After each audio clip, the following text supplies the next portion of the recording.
everybody. Welcome to the Vertec Knowledge Series. We are recording this webinar and we'll post at least parts of it, if not in full, on our YouTube channel called Vertec HQ, which you can subscribe to and not to miss anything. And today I'd love to welcome you to our webinar, which is part 2 of Dr. Joe Clark's series on neurovisual training for sports vision enhancement. So welcome, Dr. Clark. How are you? I'm good. Hi, how are you? Thank you for joining us again. We're very excited to have you. I'm glad to be back. Good. And hi, Dr. Shearer, once again. How's it going? Hello, everybody. Well, welcome. So if you missed it, we are recording this webinar, and I'll just give you a couple little, tricks of the trade for how we handle it here. So we don't allow the video to be turned on for any participants or the audio, but the best way to ask questions to Dr. Clark would be in the chat. And you can actually do that throughout the webinar. As soon as you think of a question, that way we'll make sure to get you an answer. We won't run out of time.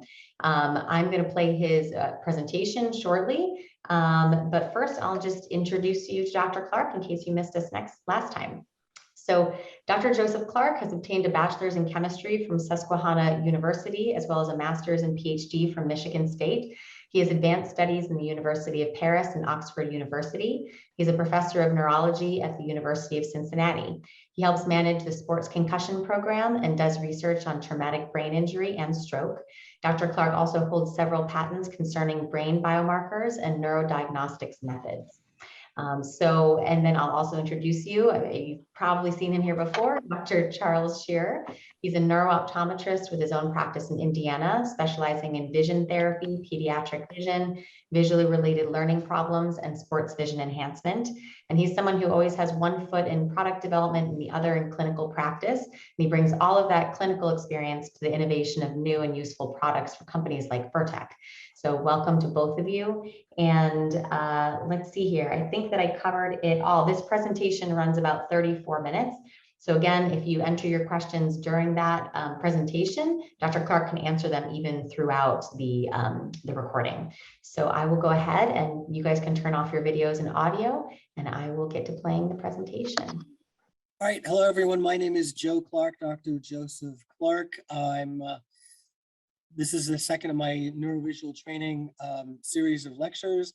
And today's title is Reaction Time, Testing, Training, and Thinking, with kind of the goal to talk about reacting is important, but being able to think and react is a key in many sports. And again, I'm very neuro-oriented, so for me, it's pretty much all about the brain. The learning objectives are on screen here. Hopefully you'll be able to define things like a visual reaction time, reaction tests. The bottom line is really the bottom line, and that is, I believe, and many of us believe, that we need to train the brain and body to be able to think and react quickly. Being too motor oriented or too visually oriented or too brain oriented doesn't work. We need to train all of those aspects of athletic performance. So in a previous lecture, Dr. Shearer introduced and discussed the Hick's principle. There are multiple aspects of Hick's principle that Dr. Shearer's lecture on reaction time and reaction processing goes into several of them. I'm only going to really focus on the decision making, and the number of decision options will slow down a person's reaction time. The graph that's on screen here is not data. These are just stylized graphs to talk about the point. And if you look at the green line in the middle, if you have an increased number of options on the x-axis, the reaction time, that's the time it takes to react to something, increases with the number of options. And that is a component of Hick's principle. We believe that if you are an untrained non-athlete and you get what we call task overload, you're going to slow down tremendously. And some of us may refer to things like fight or flight. Well, in this case, it's often fight, flight, or freeze. Freezing will slow down your reaction time, and that's often very bad. Now, when we train an athlete and we do brain and body and eyes, they get better at those individual components. And therefore, the goal is to not have such a slowing of the reaction time, even when the tasks increase. And so that's the thinking and reacting component that we're trying to train and engender with neurovisual training and brain training of our athletes for performance enhancement as well as injury prevention. This slide pretty much says what I just said.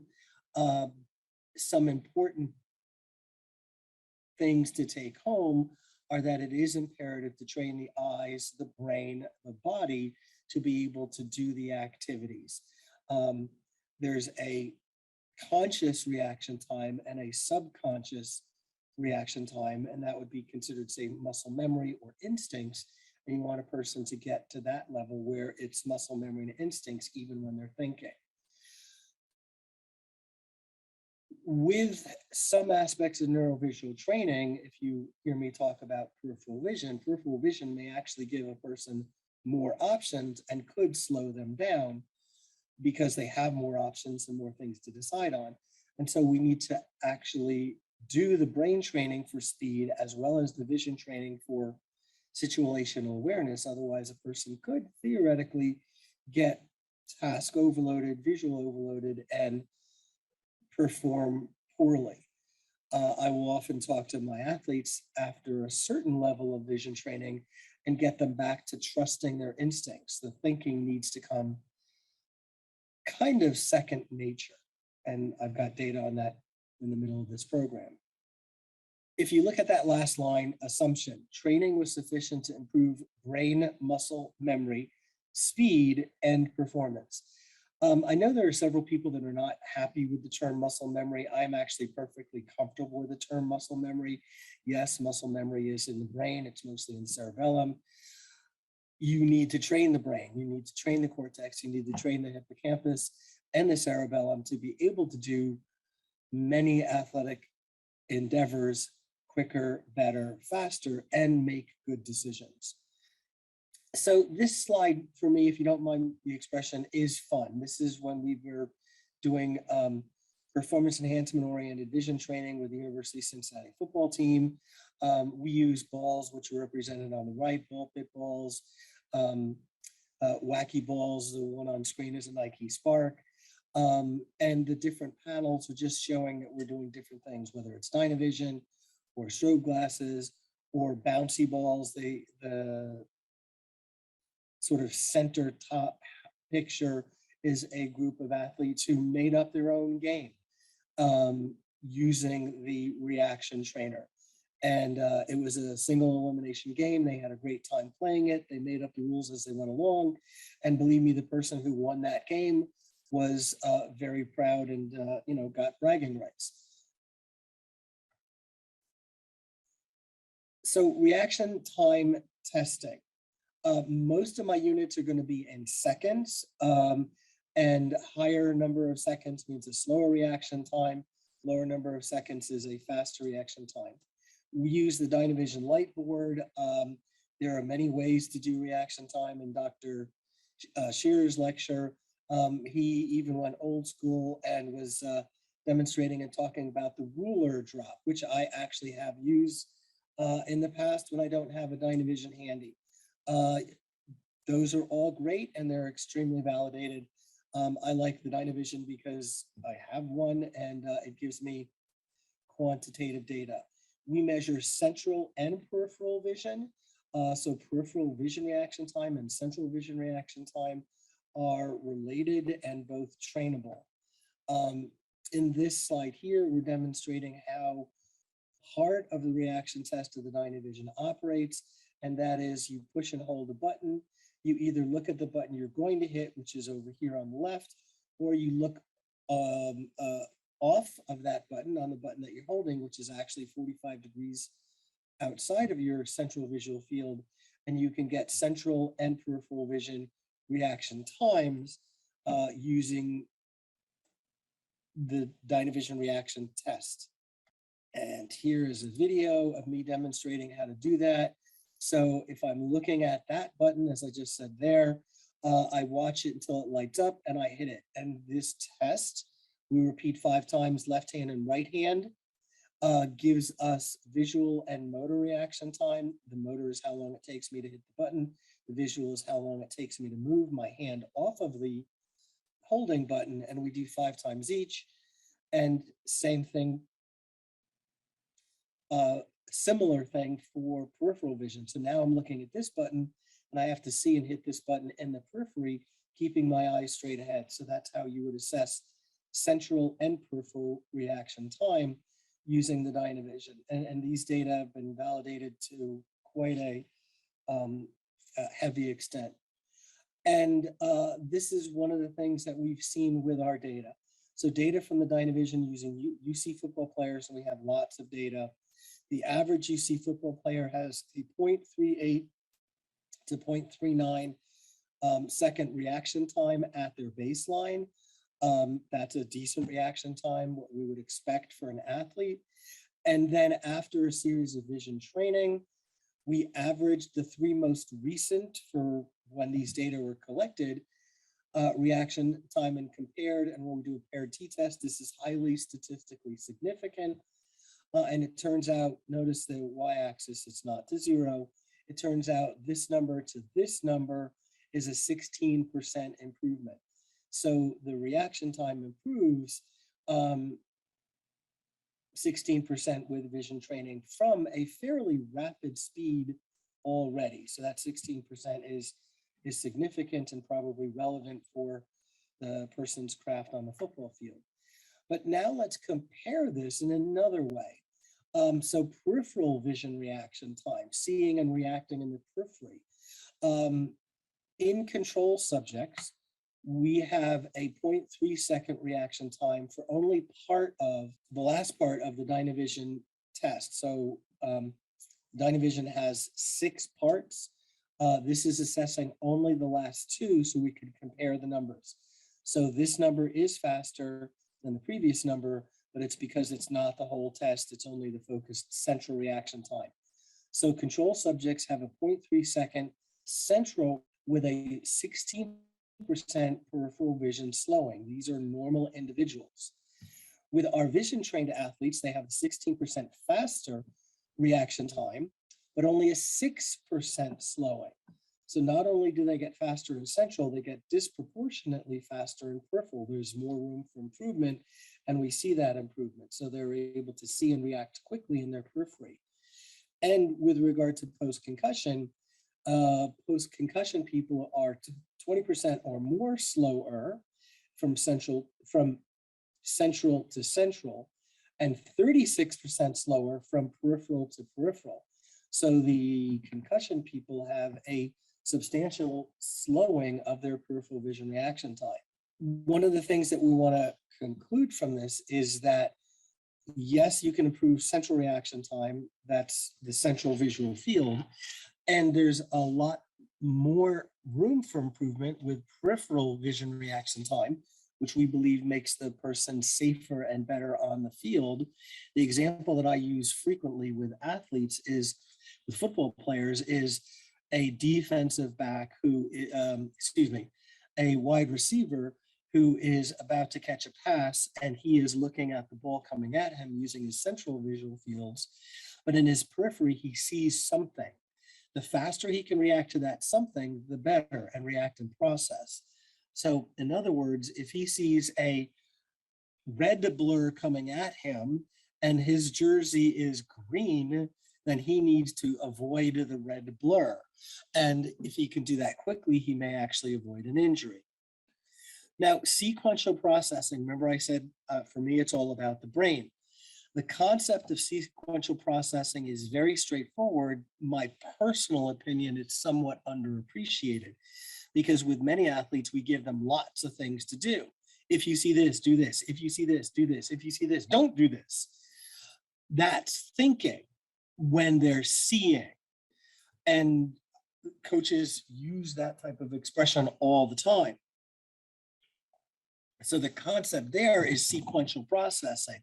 If this, then this, that's a sequence.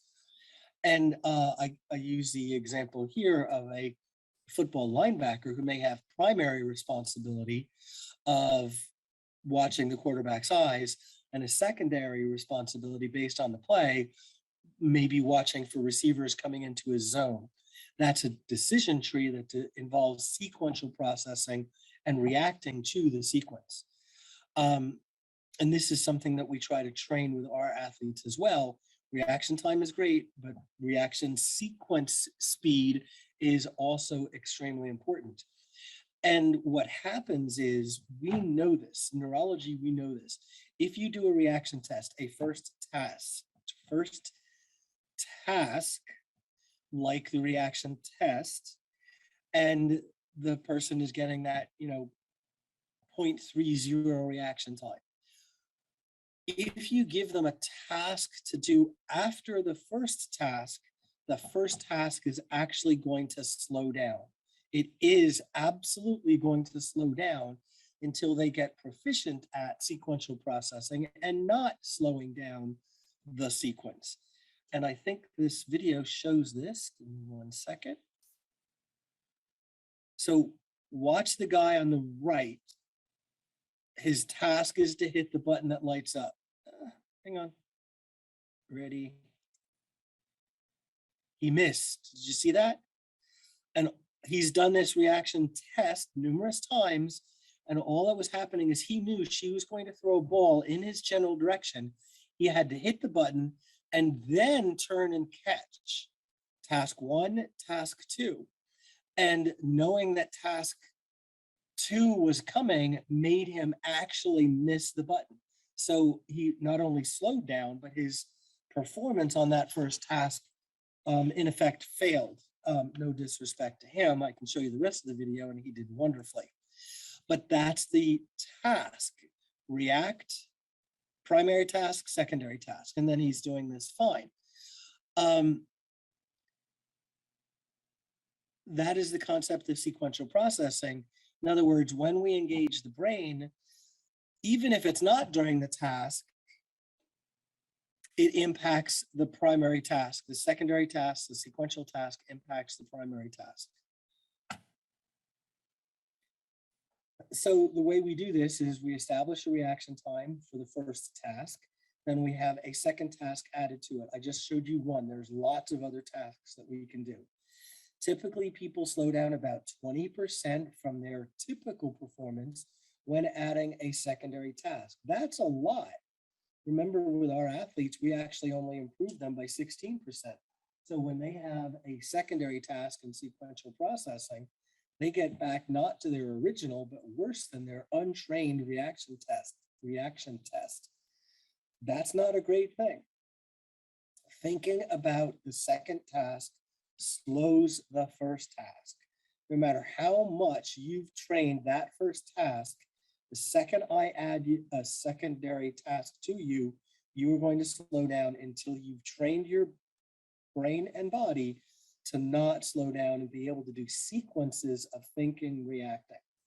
And to a certain extent, this is Hick's principle, because all I've done is add a second decision. That second decision is do the second task. Okay, so what we did with this person, instead of just catching the ball, he has to catch the ball in the right hand. So we can progress these. He did the left first, the right second. Now he's going to the other side. We do left side, right side. But the task becomes, we can make the task even harder based on first left hand. See, he went for the right and then got the correct left hand to catch. So you can progress these to multiple sequences. So first task, reaction time. Second task, turn to catch the ball. Third task, make a decision which hand to catch with. So the more sequences we believe, the more likely you are to train the ability of that person to do the sequential processing quickly. So therefore, you can improve the reaction time and processing on the field better. Strobe glasses. I love strobe glasses. I think they are a great way to enhance performance enhancement. There are numerous brands out there. The dichotomy for the strobe glasses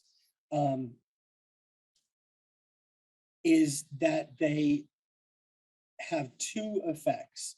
And the two effects are, one is they can improve the speed of reaction time by improving the speed of visual processing. The second is they can improve a person's ability to interpolate or fill in spatial distortion. And to put it simply, really what that means is you can do fast stroboscopic speeds, and that's usually 5 to 10 hertz, and that's what will benefit performance enhancement with reaction time. The slower speeds will do more the temporal distortion. The overarching concept for the strobe glasses for sports performance enhancement is establish the proficiency of a drill, pitch and catch, saccadic eye movement, flashcards, DDT, kind of whatever you want to do. And then start with a fast frequency on the strobes and sandwich in between some normal activity. And the person will see how the strobes can slow them down, but then afterwards speed them up. They speed up their processing and they can speed up their reaction time. The thing with the fast stroboscopic training, it has a really fast on. In other words, you can see benefits pretty quickly, but it also has a fast off unless you do it regularly with lots of repetition, which is fine. That means you can see a benefit pretty quickly, but to have that benefit maintained, you're going to need to do the training fairly regularly. This is kind of what I said just a second ago, noting that the frequency of 5 to 10 hertz tends to be more relevant for improving reaction time, and slower frequency tends to be better for interpreting visual gaps, temporal gaps in information. A tiny amount on how strobes operate, and strobes operate on a duty cycle of frequency. So frequencies is cycles per second. The top right-hand panel shows a 50-50 duty cycle of, in this case, 3 seconds. The bar is 1 second, 3 cycles, 3 hertz, I should say. The next one, the middle one, is again a 1 second bar, and it shows 6 hertz, again a 50-50 cycle. The bottom one is a 75% duty cycle. In other words, it's 75% on, 25% off. Some strobe glasses will allow you to change the duty cycle, the frequencies, that type of thing. Most of them are pretty much sine waves. I should have said in the beginning, the strobe glasses do not flash light. They flash an occlusion of the glasses so that it's harder to see through the glasses. So the LEDs actually become occlusive and you can't really see through them. So some more methods for improving reaction time and thinking. If you remember the sequential processing, we were using balls that could be called Marsden balls or Squarkle. These are Squarkle balls. They have colors and shapes on them. We do things like red right, red characters you catch with the right hand, green characters you catch with the left, yellow or blue you would catch with both hands. And then we would even progress it where not only do they have to decide which hand, they have to call the shape in the air. So there's lots of ways you can progress that. You put this as either a standalone drill or part of the sequential processing. The person is reacting to the ball in the air. They see the ball, they recognize it, and they make decisions. Like catch with right hand and call a triangle in the air. That's a lot of signal processing that a person needs to do that will help them with the reaction time. They will get their hands, eyes, and brain a lot faster.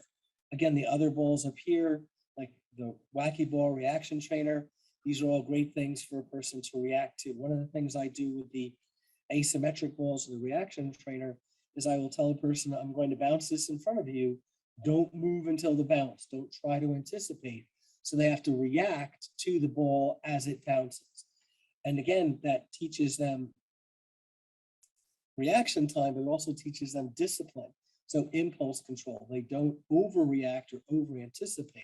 And I'll do things like I'll throw it slightly away from them, put a spin on it, change the arc or trajectory so that it's a high arc or a flat arc, and they're not supposed to react to how it's thrown, they only react to the bounce. The vector ball is a reaction trainer type of ball. When it bounces, it flashes red, green, or blue, and we have the athlete catch the bounced ball, red right, green left, blue both. They can't start making the decision on which hand to use until it bounces, and you can make this harder or easier based on how far away from the athlete you bounce the ball.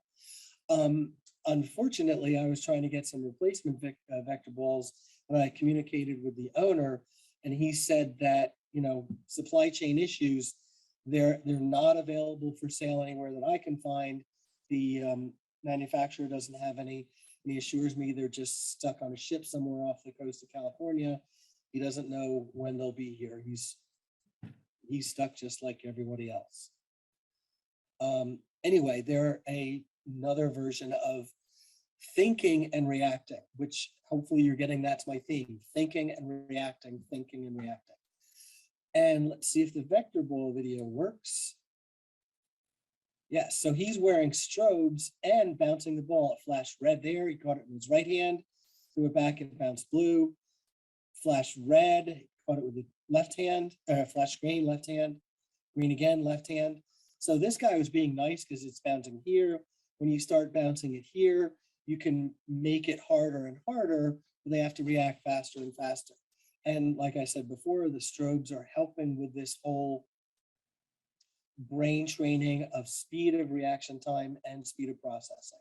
The reaction trainer, whether it's the Nike Spark or this blue one in the lower right, I gotta be honest, that's a dog ball. I got that at PetSmart. It works fine. You know, the Nike Spark is wonderful. When you can find them, they're usually about 30 bucks each. These are 3 for 10 bucks. So, you know, do whatever you want. This video should work as well.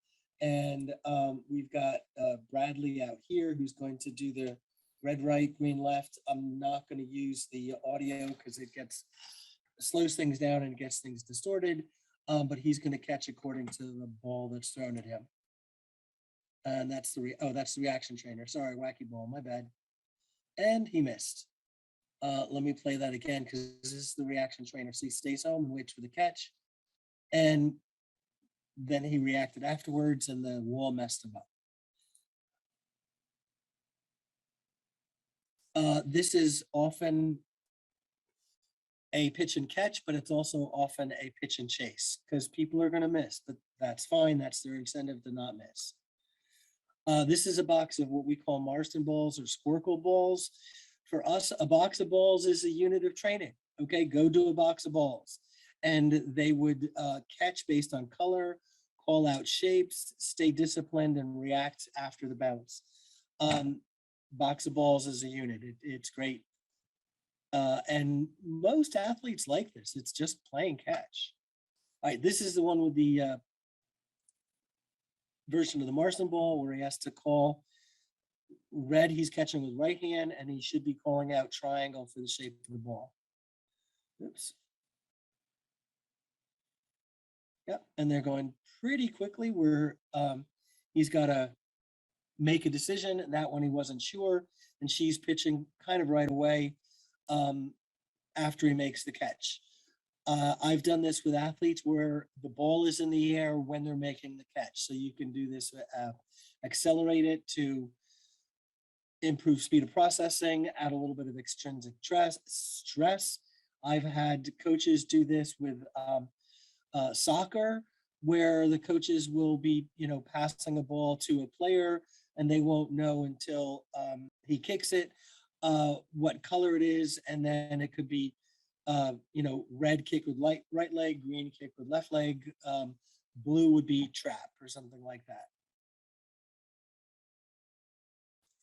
Okay, so Squarkle, this is similar to what we saw on the previous one. Actually, she's doing the exact same thing. This is a patient, so I'm partially obscuring her face with kind of a mock mask. But look what we've done with her. She's got strobe glasses on. She's on a mini tramp jumping up and down. And then she's doing the red right, green left, blue both, call the shape in the air while doing all this activity. So yes, she was near the end of her post-traumatic brain injury rehab, but one of the things she wanted to do because of her athletic craft is she wanted to be able to do things quickly and think quickly while moving. So this is just another way to progress or escalate what we're trying to do with these athletes. Rhythmic stabilization. I'm not going to spend a lot of time on this, but rhythmic stabilization is great. Picture, if you will, you're doing something like the Dynavision, and somebody is pushing and pulling you, either your shoulders or your arms. Every time you got to hit a button on the Dynavision, and then someone like me pushes your arm, you actually have to make a separate set of calculations. So you're requiring rapid, repeated, and adjusted calculations to improve speed of eye-hand coordination and reaction time. Rhythmic stabilization is another extremely established rehab modality, but we do it with our athletes all the time. I've had boxers that absolutely love rhythmic stabilization as part of their warm-up. They did it for training, and then they actually included it as a part of their warm-up because it gets their brain thinking while their body's moving. So kind of getting to the crescendo is this slide. And this is a series of males and females. So the blue and orange are female lacrosse players. The gray and more yellowish are male baseball players, doing a series of reaction times that require decision making. And it was a simple 3-level decision, A, B, or C. And we did it when the object was near or far or whatever, but they had to make a decision. Is it A, is it B, or is it C? Quickly, that's it. And here's some of the reaction times. Reaction times are slowed down tremendously when it's an A, B, or C decision. But with training, so here's initial in blue, and here is orange after training, they got substantially faster. And males and females both got faster. They're two different sports, two different crafts, two different expectations. So I'm making no judgments about initial and ending reaction times. But even when people came in with relatively fast reaction times, reacting and processing, they were able to improve significantly and substantially. And all of these pre and post for males and females, all of these are highly statistically significant.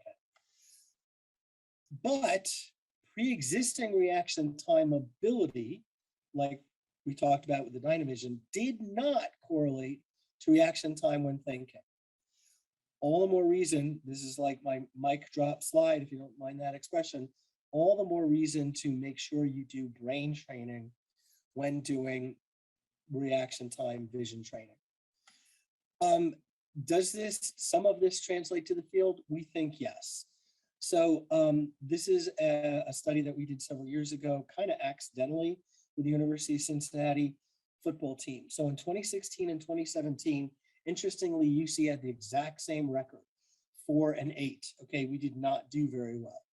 2016 was one coach, 2017 was a brand new coach, but we had the same record. The other thing that was different, other than coach, was in 2016, we had vision training, which was required. 2017, vision training was optional. We still had the same winning percentage. And look what happened in 2016. Here's our performance parameters. 2017, here's our performance parameters. We went down substantially when we didn't do vision training. We didn't improve the reaction times of our athletes, because that's one of the things that we did, except in one parameter, and that is quarterback hurries. But the majority of things went downhill precipitously. Quarterback hurries are mostly from the defensive linemen, and that quarterback hurry went up tremendously from one year to the next. When we looked more closely, we found out that the year of 2017, NVT was voluntary. Basically, about 30% of the players accounted for over 67% of the quarterback hurries, and every one of those 30% continued the voluntary vision training and had the documented improvement in reaction time and other parameters.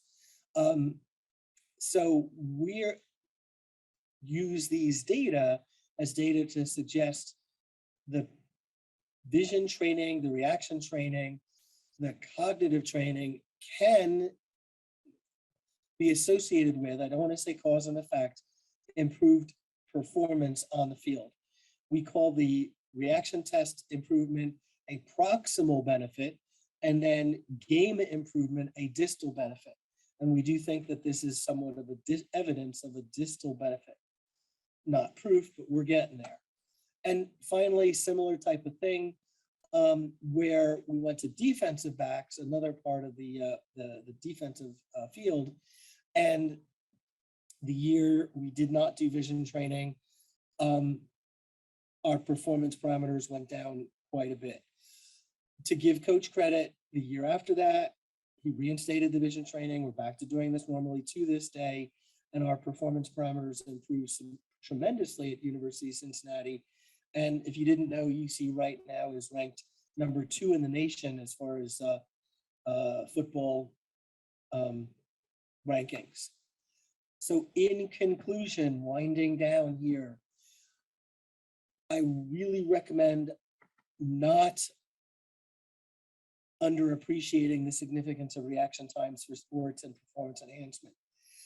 Not all reaction time tests are created equal, okay?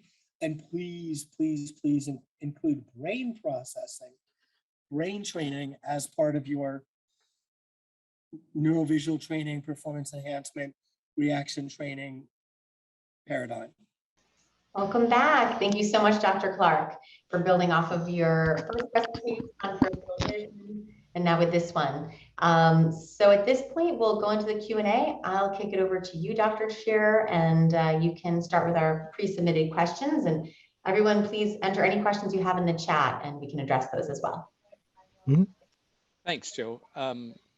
This kind of goes off of your conclusion there. It's basically, can you train the speed of reaction time and speed of brain processing separately and get the same result, or does it need to be integrated? Well, certainly you can train them separately. I think the benefits come when you train them together. Neurologically, I believe in a concept called fire together, wire together. And that principle would pretty much dictate that if you want the thinking and the body movement to work well together, you need to train them together so that they're firing together, wiring together, and then performing together better. So yeah, whenever practicable, I do try to multi-train, dual train, multitask, thinking and reacting. I had heard that wire together, fire together before, and or excuse me, the opposite, but I'd forgotten that. Thank you. Next question, will sport-specific training have the same benefits for improving speed of thinking and reacting? To a certain extent, yes. So in other words, if the question is, if we just have a person do all of the same things on the field, can we get similar benefits? So if we use the example of a football quarterback, the football quarterback needs to see and process and remember having an internal clock and all that stuff. And if you're able to have them do, 1 or 200 reps every practice, yeah, you'll get there. The thing is, most practices are only about 70 reps, and you've got 4 or 5 quarterbacks to spread throughout. So it's often impractical to get enough sports-specific training. And so you do have to piece it together. And next, is there one best method to get on-field benefits? I wish I knew. No, that is a super common question. Like, what's the 1 or 2 best things to do? I don't know. I honestly don't know. I think there's something to be said for, crossover training and like if you go to strength and conditioning, they'll do, high weights, fast weights, resistance, dynamic. I think we're going to have to think that way as well in neurovisual training. So the answer is I don't know, but I don't think we're going to find one thing that's going to help for everyone. And then going to the chat, this one comes from Pamela. Was all the data taken from the Dynavision to run your stats? No, the central and peripheral was taken from Dynavision. The processing one was a purpose-built program that was built by the IT department at the University of Cincinnati for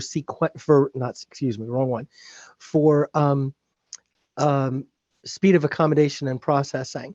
So we actually had people reacting far near, which is accommodating, and having to think. And that was a purpose-built program that used 3 dimensions. The Dynavision is great, but it's really kind of just 2-dimensional board. And we wanted something that was, depth. And so it was a purpose-built depth perception program. It's not commercially available. It's something we're kind of playing with and, have validated our own numbers. So it's a mixed answer, yes and no. Yeah, great, thank you. I like this next question. It's from Cody. Say you're starting to train an athlete from square one. What do you consider to be the most important foundation to establish in training before you move on to the more advanced ideas? Trust. You need your athlete to trust you, and then communicate with them on what their craft is. So that becomes more interpersonal. I think it was Yogi Berra said something to the effect of 50% of baseball is 90% mental. And it's kind of the same thing. If you're working with an athlete or a client, they do need to trust you. If we're talking about neurovisual training, the first thing I do is I'm going to make sure that they've got, good eye health. What is their acuity? What's their near acuity, far acuity? Phorias, strabismus, astigmatism. Make sure we've got a good platform to work from. I totally agree. You got to have the right tools to do the job. Question I have personally is, in diagnosing concussion, I'm so interested in the peripheral reaction time versus central reaction time and using that as a diagnostic tool. Has anyone studied that as part one? And part B is, could it be, I'm concerned about return to play. And to me, reaction time is so essential in return to play because that's going to keep the athlete from getting a second concussion. So your thoughts on that? The paper on concussion and central and peripheral reaction time is published, and I can put that on a future link as you guys wish.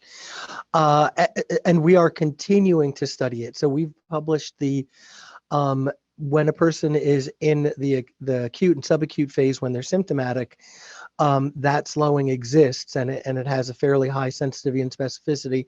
I don't remember the number, but it's pretty high. And we also have since adopted it as a baseline. So we have the baseline numbers for our athletes to include central and peripheral reaction time as part of a return to play decision paradigm. Because being able to react in your periphery is extremely important. And if I can add one more piece of information based on your question, Dr. Shearer, is that when I'm communicating with a patient, a TBI patient on this, I look at the absolute number of peripheral vision reaction time, and it's often 0.5 seconds, 0.7 second, 1 second to do just a motor reaction from something that's 45 degrees off center. And I tell them, consider the following scenario, and especially if it's happened to you.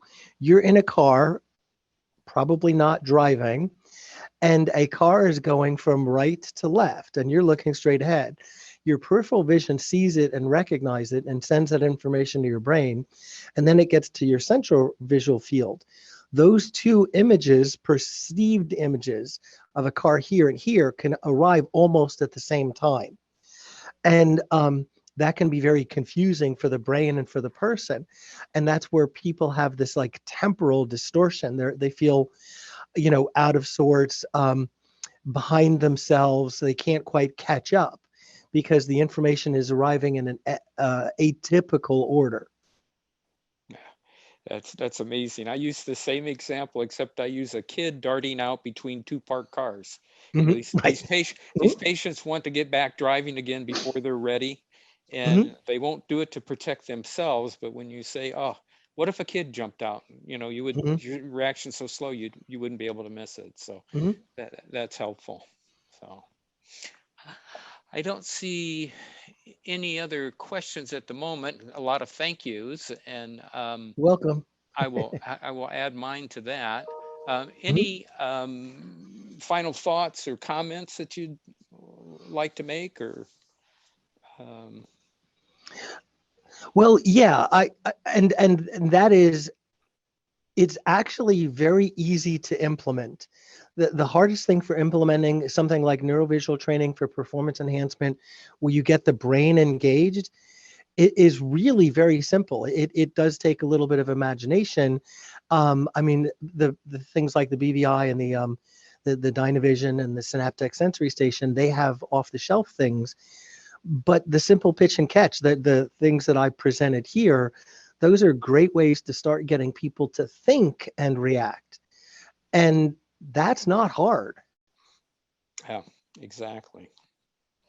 The sequential point that you made, I'm sitting here trying to figure out a personal example, and I was a high school quarterback, and they introduced the triple option into our offense, and oh my God, it was so complicated for an inexperienced quarterback at that time like myself. I was so worried about the next step, I couldn't read the first one. So Mhm.